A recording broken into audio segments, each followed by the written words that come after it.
دوستو آج ہم فرعون کے محل اور موسیٰ علیہ السلام کے بارے میں جاننے والے ہیں۔ آپ کو بتا دوں کہ مصر کے سبھی بادشاہوں کو اس وقت فرعون کہا جاتا تھا، لیکن آج ہم جس فرعون کے بارے میں جانیں گے وہ حضرت موسیٰ علیہ السلام کے زمانے میں رہ چکا فرعون مصر کا آخری بادشاہ اور آخری فرعون ہے۔ تو دوستو آخر تک بنے رہیں ہمارے YouTube channel world history plus کے ساتھ۔ اگر آپ نے ہمارے YouTube channel world history plus کو ابھی تک سبسکرائب نہیں کیا ہے تو فوراً سبسکرائب کر دیں اور بیل آئیکن والے بٹن کو پریس ضرور کر دیں۔ یہ وہی فرعون ہے جو موسیٰ علیہ السلام کی تعلیمات اور ان کے دین اور اللہ تعالیٰ کی نافرمانی کی وجہ سے اپنے پورے لشکر کے ساتھ دریائے نیل میں تباہ ہوا۔ اس کے بارے میں بتانے سے پہلے آپ کو یہ بھی بتا دوں، آج میں آپ کو فرعون کے محل کی کچھ عجیب و غریب قاعدے کے بارے میں بھی آپ کو بتاؤں گا۔ ہر بادشاہ کی طرح فرعون نے بھی اپنی حکومت میں ایک محل بنوایا جو بہت عالیشان تھا، لیکن اس کے غرور اور اس کے تکبر کی وجہ سے اس کا محل تباہ ہو گیا۔ یہ سب کیوں اور کیسے ہوا، آئیے اس کے بارے میں بھی جانتے ہیں۔ فرعون کا ذکر قرآن شریف میں بنی اسرائیل کے زمانے میں آتا ہے۔ فرعون نے غرور اور تکبر کی ساری حدیں پار کر دی تھیں۔ موسیٰ علیہ السلام نے فرعون کو اللہ پاک کی طرف بلایا، لیکن وہ اپنی تکبر کی وجہ سے اپنے آپ کو خدا کہنا شروع کر دیا، اور یہی وہ وجہ تھی کہ اللہ تعالیٰ نے فرعون کو پوری دنیا کے لیے عبرت کا نشانہ بنا دیا اور وہ اپنے پورے لشکر کے ساتھ دریا میں تباہ ہو گیا۔ فرعون کی لاش آج بھی پوری دنیا کے لیے ایک سبق ہے۔ آج ہم تاریخ کی روشنی میں فرعون کی حقیقت جانیں گے۔ آخر فرعون کی حقیقت ہے کیا؟ قرآن شریف میں اللہ تعالیٰ نے فرمایا ہے، اور ہم فرعون کی لاش کو محفوظ رکھیں گے تاکہ وہ آنے والے لوگوں کے لیے ایک سبق ہو۔ فرعون کی لاش 1898 میں دریائے نیل میں طبیسیہ کے قریب بادشاہوں کی آبادی کے پاس سے ملی۔ بادشاہوں کی آبادی اس جگہ کو کہا جاتا ہے جہاں مصر کے لوگ اپنے فرعون کو دفناتے تھے۔ فرعون کی لاش کو بادشاہوں کی آبادی سے نکالا گیا۔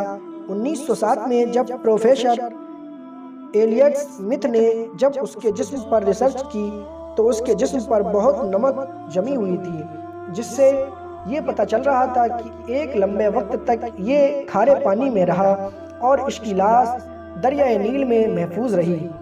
پروفیسر ایلیٹ سمتھ نے اس کی پوری لاش کے بارے میں اپنی کتاب حنوط شدہ لاشوں جو 1912 میں لکھی، اس میں لکھا ہے، اس کا کہنا ہے بھلے فرعون کی لاش بہت ہی بوسیدہ اور شکستہ حال میں تھی، لیکن پھر بھی وہ ایک اچھے طریقے سے محفوظ کی گئی تھی۔ ماہروں کے مکمل تفسیر کے بعد فرعون کی لاش کو قاہرہ کے عجائب گھر میں دنیا والوں کے دیکھنے اور ایک سبق کے لیے رکھ دیا گیا ہے۔ قاہرہ کا عجائب گھر انسانی تہذیب کا سب سے بڑا عجائب گھر جانا جاتا ہے۔ اس عجائب گھر میں کعبہ شریف کی سونے کی چابی اور بہت قیمتی اسلامی دینار اور قرآن شریف کے بہت سے ہاتھ کے لکھے نسخے، عثمانیہ دور کے حروف اور بھی بہت سے قیمتی چیزیں شامل ہیں۔ یہ تو رہی فرعون کی لاش کی بات جس کی پیشن گوئی قرآن شریف میں ملی ہے۔ اب تھوڑا اس بارے میں جانتے ہیں کہ کیا وجہ تھی کہ فرعون آج بھی عبرت کا نشان بنا ہوا ہے، اور ساتھ ہی اس کا محل بھی عبرت کا نشان بنا ہوا ہے۔ فرعون نے مصر میں 3000 سال تک حکومت کی اور مصر پر کل 33 فرعون گزرے ہیں۔ ہر فرعون کی حکومت ایک صدی تک رہی ہے، جس میں سے ہمارا آج کا بیان آخری فرعون کے بارے میں ہے۔ یہ وہی فرعون تھا جس کا مقابلہ حضرت موسیٰ علیہ السلام سے ہوا، جو پانی میں تباہ ہوا، اور اس کے ڈوبنے کے بعد سے ہی فرعون کی حکومت ہمیشہ کے لیے ڈوب گئی۔ فرعونوں کی حکومت بہت لمبے عرصے تک تھا۔ یہ بادشاہ سونے، چاندی، ہیرے، جواہرات اور خزانوں کے بہت شوقین تھے، اور خدمت کے لیے لوگ بھی بہت ہوا کرتے تھے۔ یہی وجہ تھی کہ ان فرعونوں نے اپنی دولت کا ایسا غرور اور تکبر تھا کہ یہ اپنے آپ کو خدا بتاتے تھے، اور آخری فرعون بھی اسی وجہ سے ذلیل ہو کر مر گیا، اور آج تک دولت کے نشے میں چور لوگوں کے لیے ایک سبق بن گیا۔ آخری فرعون ایک بہت ہی ظالم اور گھمنڈی بادشاہ تھا۔ اس نے اپنی حکومت میں لوگوں پر ہر طرف کے ظلم و ستم ڈھائے، اور یہ لوگوں کو اپنے آپ کو خدا منوانے اور اپنی عبادت کروانے کو مجبور کرتا تھا۔ کچھ مصر کے لوگوں کو یہ لگتا تھا کہ فرعون ان کے اور ان کے خداؤں کے بیچ باتیں پہنچانے کا ایک ذریعہ ہے۔ فرعون نے اپنی قوم کو دریائے نیل کے ذریعے گمراہ کر رکھا تھا۔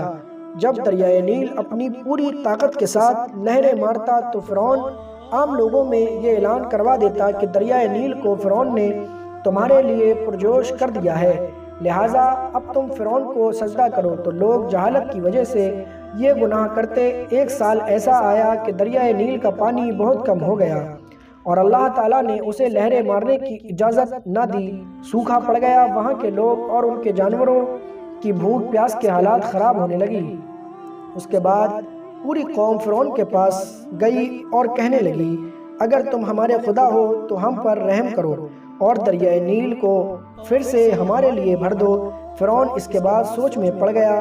پھر اس کے بعد اس نے اپنے ساتھ ایک ٹوپی، اونی لباس اور اپنے ایک ہاتھ میں راکھ لی اور ویران جنگل کی طرف چل دیا۔ وہ بالکل اکیلا گیا۔ اس نے اپنی قوم میں سبھی لوگوں کو منع کر دیا کہ کوئی میرے پیچھے نہیں آئے گا۔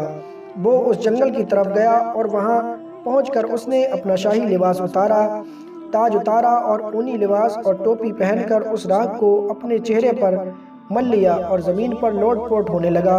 اس کے بعد اس نے اپنے سر کو سجدے میں رکھ کر رونے لگا اور اللہ کی بارگاہ میں دعا کرنے لگا اور کہنے لگا، اے دونوں جہان کے مالک و مولا، میں اچھی طرح جانتا ہوں کہ تو ہی پوری کائنات کا مالک ہے، تیرے علاوہ کوئی عبادت کے لائق نہیں۔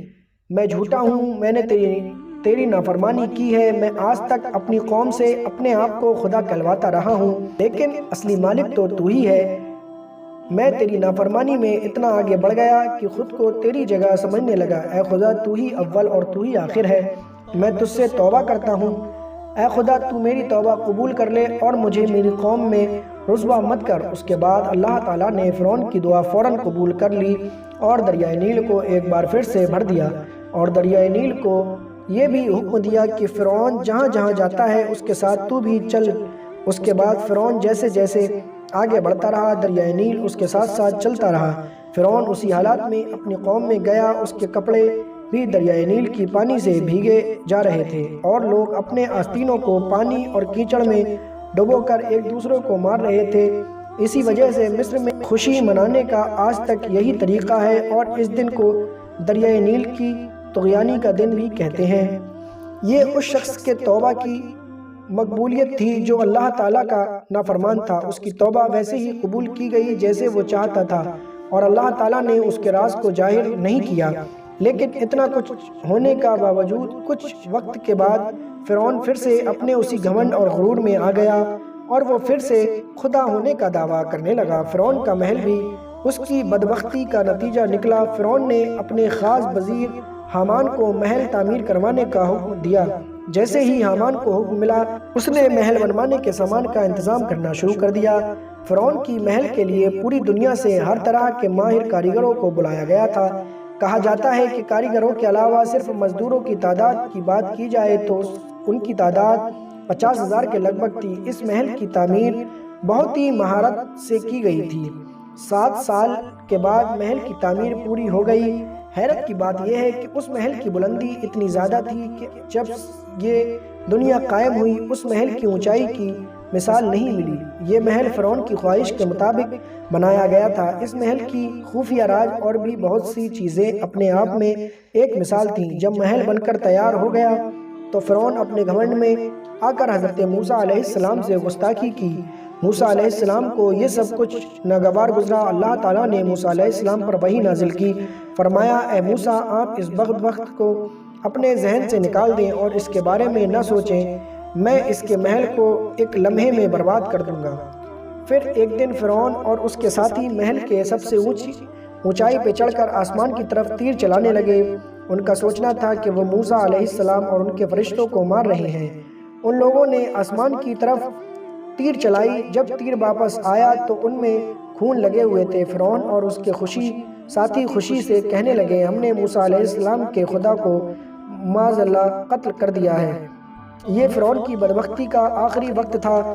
اس کے بعد اللہ تعالیٰ نے حضرت جبرائیل علیہ السلام کو حکم دیا کہ اس کو یہ محل کو تباہ کر دو۔ حضرت جبرائیل علیہ السلام نے اپنے پر مار کر اس محل کے 3 ٹکڑے کر دیے، جس میں ایک ٹکڑا سمندر میں جا کر گرا، دوسرا ٹکڑا شمال اور تیسرا مغرب میں جا کر گرا۔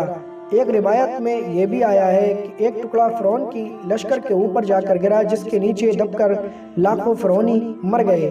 اس طرح سے اللہ تعالیٰ نے فرعون کو تباہ کر دیا۔ جب فرعون نے یہ سب کچھ دیکھا تو اس کو سب کچھ سمجھ آ گیا، یہ سب اس کی بدبختی کا ہی نتیجہ ہے، تو اس نے حضرت موسیٰ علیہ السلام سے جنگ شروع کر دی، اور آخرکار وہ حضرت موسیٰ علیہ السلام کا پیچھا کرتے ہوئے دریائے نیل میں تباہ ہو گیا۔ اس واقعے سے سبق حاصل ہوتا ہے کہ کبھی بھی دولت اور طاقت کا گھمنڈ نہ کرو۔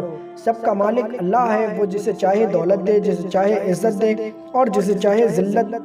اللہ تعالیٰ نے فرعون کی لاش کو دریائے نیل سے اندرونی تہہ میں محفوظ رکھا، اس کے بعد دریا سے اسے کنارے پر اگل دیا۔ آج بھی فرعون کی لاش رکھی ہوئی ہے تاکہ لوگ اس سے عبرت حاصل کر سکیں۔ اللہ تعالیٰ کی بارگاہ میں دعا ہے کہ اللہ تعالیٰ ہمیں گھمنڈ سے اور تکبر سے بچائے۔ دوستو، امید کرتا ہوں کہ یہ ویڈیو آپ کو بہت اچھی لگی ہوگی، اور یہ پوری فرعون کی پوری کہانی بھی آپ کو کافی انٹریسٹنگ لگی ہوگی، اور شاید ہے کہ آپ کو یہ پوری کہانی کے بارے میں پہلے سے جانکاری بھی نہ ہو۔ تو دوستو، ہمارے YouTube channel world history plus کو ابھی سبسکرائب کر دیں اور بیل آئیکن والے بٹن کو پریس ضرور کر دیں۔ شکریہ۔